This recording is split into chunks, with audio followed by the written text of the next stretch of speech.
దేవునికి స్తోత్రములు. మీ అందరికీ వందనములు. అందరూ బాగున్నారా? దేవుని మహిమలో కొనసాగుతున్నారా? దేవుని రాజ్యానికి మీరందరూ వడబడాలని మీకోసం ప్రార్థిస్తున్నాను. దైవ చిత్తానికి లోబడి దేవుడిలో 2000 శతాబ్దాల ముందు దేవుడు మన కోసం భూమి మీదకి వచ్చి కల్వరి శిలువలో బలైపోయాడు.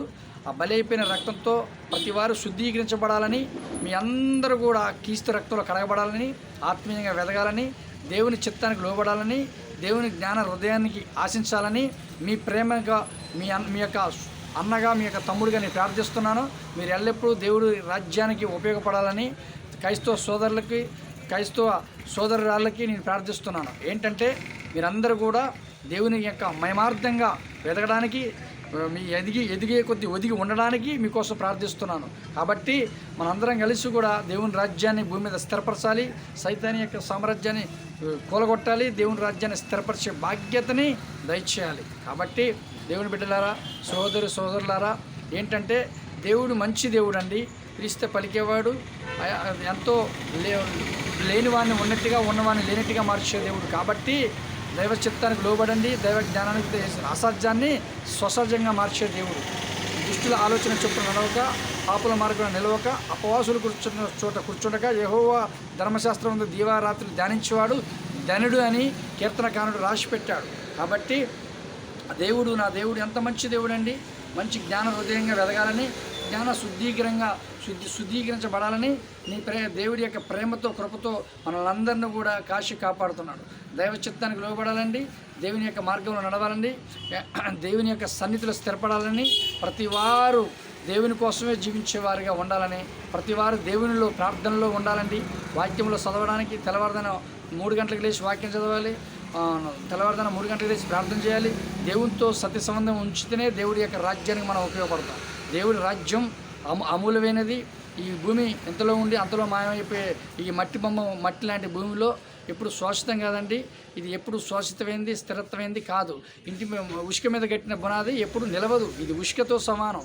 ఉష్క మీద కట్టినది ఎప్పుడు శాశ్వతం కానే కాదు. ఇది ఉష్కే ఏ రోజు వచ్చినప్పుడు, ఏదో ఒక సమయం వచ్చినప్పుడు, వరద వచ్చినప్పుడు కొట్టుకొని పోతుంది. ఈ భూలోకం కూడా ఖచ్చితంగా కొట్టుకొని పోతుంది. ఈ భూమికి కూడా ఖచ్చితంగా తీర్పు ఉంది.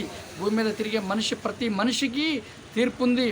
భూమి మీద తిరిగే ప్రతి మనిషికి తీర్పులో ఉంది. కాబట్టి దేవుడి యొక్క జ్ఞానాన్ని పొందుకొని, దేవుడి యొక్క చిత్తానికి లోబడి అన్ని విషయాలలో యేసు నామాన్ని గణపరచండి. యేసు కోసమే జీవించేవారుగా, యేసు కోసమే బ్రతికేవాడిగా, ఎల్లప్పుడూ యేసుక్రీస్తుకి ప్రేమగా, కృపగా ఆధారపడి, నీ ప్రేమలో, నీ కృపలో యేసు ఎంతో మంచి దేవుడు కనుక ఆయన ప్రేమను బట్టి, ఆయన కృపను బట్టి, ఆయన కృపాశ్రమములు అన్నీ కూడా మనందరితో ఉండాలని నేను ప్రార్థిస్తున్నాను. ఎందుకంటే దేవుడు గొప్ప దేవుడు అండి.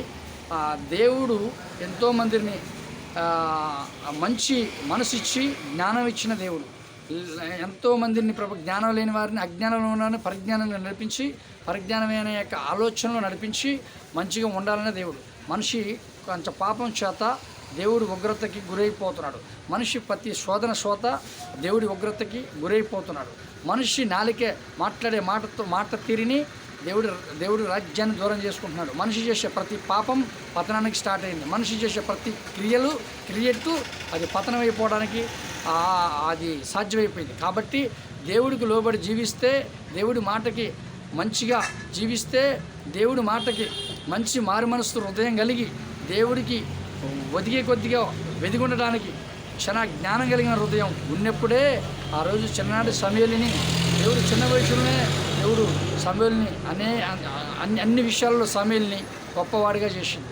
సమూయేలు అన్నగారికి లేక సంతానం సమూయేలు పుడితే, సమూయేలు ఎంతో గొప్ప జీవితాన్ని దేవుళ్ళు అనుభవించాడు. దేవుని రాజ్యంలో ఇలా స్థిరపడి ఉన్నాడంటే అది యొక్క సమూయేలు ప్రార్థన, సమూయేలు యొక్క ఆ రోజులో సమూయేలు యొక్క లేఖనాలన్నీ చూసుకుంటే సమూయేలు ఎంతో భక్తిగా, ఎంతో నీతిగా, ఎంతో యథార్థంగా చిన్న వయసులో దేవుని యొక్క సేవలో వడబడి దేవుని అభిషేకులై దావీదుని దర్శించి అభిషేకించే వ్యక్తిగా, ప్రధానమంత్రులకి అధిపతిగా సమూయేలు ఈ యొక్క వేరుపాట్లో ఉన్నాడు. కాబట్టి సమూయేలు యెహోవా చిత్తానికి లోబడి, యెహోవా మార్గాలని విశాలించిన సమూయేలుగా ఆయన వడబడి ఉన్నాడు. కాబట్టే మనందరం కలిసి ఒక అన్నావలే విశ్వసించండి, తల్లులు అన్నావలిగా జీవించండి. అదేవిధంగా ఒక మోషేలాగా ఒక పట్టుదల కలిగిన ప్రార్థనలు ప్రార్థించండి. అదేవిధంగా ఒక మంచి సొలొమోను రాజు జీవితం లాగా ఆ బైబిల్లో ఎంతోమంది భక్తులు ఉన్నారు. సొలొమోను రాజు మంచి భక్తిపరుడుగా ఎంతో ఉన్నత స్థితిలో శిఖరాలు ఎక్కింది. అలాంటి భక్తిపరులుగా దయచేశారు. దానియేలు సింహబోలు నుంచి బయటికి రావాలంటే ఆ సింహబోలో చిక్కిపోయాడు. ఆ సింహబోల నుంచి బయటకు వచ్చిన దానియేలుని దేశ ప్రధాని కూర్చోలేదా? దానియేలుని ఎంతో గొప్పవాడిగా చేయలేదా? దానియేలు అన్ని విషయాలలో ముందుకు సాగించలేదా? దానియేలు గొప్ప జీవితం ఆశించలేదా? దానియేలు గొప్ప జీవితాన్ని ప్రకటించలేదా? దానియేలు గొప్ప ప్రసంగాలు చేయలేదా? దానియేలు చేరాల్సిన గమ్యానికి చేరిందా? అది యేసుక్రీస్తు నామ చిత్త ప్రకారంగా జరుగును గాక.